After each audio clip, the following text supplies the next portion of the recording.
Hey guys, welcome to All Dicked Up. Thank you so much for watching. If you can, take a quick second, like and subscribe. If you have any questions, comment down below. Alright, I was going to just give you the down and dirty basics, what you need to know on these trucks. First, show you where to look for rust. As you can tell, my truck's not perfect because I drive it in the winter, but always look up behind those rails. They tend to get rotted. Look at that main frame rail. Check it out. In front of the fenders, as you can tell. Also want to check on this side. This is the money side, the passenger side. US driver side. Look for your oil dipstick right down in here, and then you'd want to check your battery box. A lot of these have super bad rust. As you can tell, mine's got some rust. And then the reservoir tanks always crack on them. That one's from just a CRV. You can run a lot of different ones. Probably want to replace that if it's not new. Just checking over the overall condition of the truck. Make sure you open up the doors, look on top of the shock towers. Make sure you check your VIN. It's right there. And then we're just going to get into the down and dirty on what to look for. Don't fall out for these wannabe dealers and the scams that exist with these little trucks. I've seen a lot of people turn these into driveway ornaments, and they don't look good as ornaments. They're much better to drive on the street. But let's get in, sit inside. Let's talk about what the deal is with these trucks, how to avoid scams when you're buying them, especially if you're buying overseas. There is some headaches and proper paperwork you have to go through. A lot of times it's not worth it. There's a lot of these little trucks over here. I would say some of the best condition ones are already over here. So let's take a setting and sit in here and talk about it. All right, now what's the down and dirty on these little trucks? Well, basically it comes down to, if it doesn't have a U.S. title, it's not already registered, don't take their word for all the paperwork provided. I've seen tons and tons and tons of posts in Facebook page groups where the guys claim to be dealers, and then you see it in their driveway, or they're not really dealers. And if they are dealers, do they really know the process? And I've seen a lot of these dealers sell cars to people, don't care if they can be registered, doesn't care what state they end up in. I've seen some people in the same states where they get sold these trucks, can't register them. They sit on at home, don't do anything. They can't register it, can't sell it, can't get rid of it, and then they end up almost giving it away. I've seen that probably a dozen times. Big important part of buying these trucks. Some people forget that a lot of people snuck these in way before they were due. So there's a problem with that. A lot of states and a lot of agencies will know that you snuck them in before the 25-year rule. Sometimes they enforce that law however they see fit, and sometimes it means banning the vehicle from ever being registered in the United States. And then someone will sell you, oh, all you need is the paperwork, and then you go down and you find out. I've seen that a couple times. It's kind of rare. But it's something to look out for. A lot of people are like, well, what do you have to do to register this? Make sure you pay your taxes when you come in, do everything correctly, have all the paperwork, and expect the clerk that you're going to register in your town. New Hampshire, you go to your local town and register your vehicle, or the DMV person, to not have experienced this before. These are rarer trucks. They deal with, most of the time, very straightforward registrations. A lot of them won't know how to do it. So you've got to be patient and willing to work with them. It doesn't help if you get mad and start yelling at the person, because then they're just not going to help you. They'll make it almost impossible for you to register it. A lot of states are banning these because people driving them on the highways. That's another thing I always yell at people for. You really shouldn't drive these on the highway if you're considering like dailying this. Make sure the speed limit's below 50 so you're not a nuisance to traffic. Yes, these will go faster. But if you've ridden in one of these at 50 and had someone pass you like a big truck, it blows you around. It's a little vehicle, doesn't have a ton of power. You shouldn't be running it on the highway with the high revs anyways. It's not safe. Don't use these on the highways. Many people have caused accidents with these trucks, and getting them banned state to state to state, they've just become a nuisance. So just be really respectful when you drive it.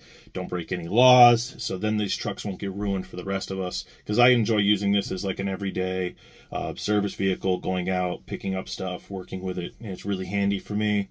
It does great in the snow. It's not super expensive, so I'm not really caring about beating it up. So please be respectful if you buy one of these, and just make sure you look over the condition. Expect timing belt to need to be done. Expect to do thermostat. Expect to do all your fluids, every fluid, diffs, front and back, oil changes. Expect to do tires, expect to do brakes, and then expect to have some issues. Everyone doesn't expect that, but it's nice to expect it than not have it. All of these trucks have issues. They're used hard commercially in Japan, and people use them hard here. They have normal suspension components. Order everything proper. I always tell people the wheel situation, order the correct size tires. I've tried a lot of different fitments. These don't ride good. Everyone's like, oh, you can fit Civic 14s on it. They rub, they ride rough. Don't do it. Run the stock tire. Toyo sells a really mean set. I have them on my rig. I'll send up a picture in here.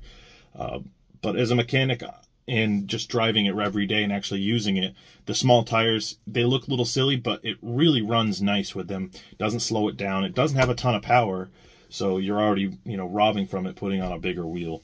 They don't have a ton of brakes either, especially if you're loaded, so it's nice to have the little wheel. I have a 10-ply tire. It's very strong. But that's pretty much the down and dirty of these. Make sure if you're buying one, try to buy one in the United States. Make sure it's been registered. Make sure it has a U.S. title. Make sure you know your state's requirements. My state only needs a registration and a VIN verification. New Hampshire's very easy. Massachusetts and some other places need titles. Some states have 10-year rules. Some years have 15-year rules. My state is 2000 and up. You need a title. So if I get another one and it's newer in a couple years, because right now we're in 2023, 25-year rules coming up for 2000, I wouldn't mind upgrading to an air-conditioned fuel injection one of these. I really love this truck. I wanted one since I was a kid. But I wanted to talk to everybody about that, get a realistic expectation. These trucks are beat. You usually have to be pretty handy. It's going to be difficult to find mechanics. I turn all my own wrenches. I do it for a living. So it's kind of important to at least know and expect that the parts aren't going to be there quickly if you're getting nice stuff. Sometimes there's a lot of support for the Hondas.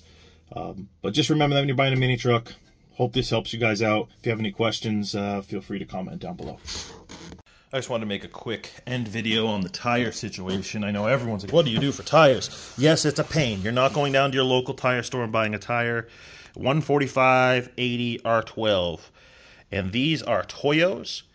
And they're the RTs. They're a mud tire. They ride pretty good on the street because you're not going super fast. You're not doing 80, 90. So, I mean, once in a while they'll do above 60. But these ride super smooth, really nice. They're small. It's a really good tread. I know it's really hard to see, but it's an aggressive, good tread. Excellent in the snow and mud. I haven't got it stuck. So, there you go.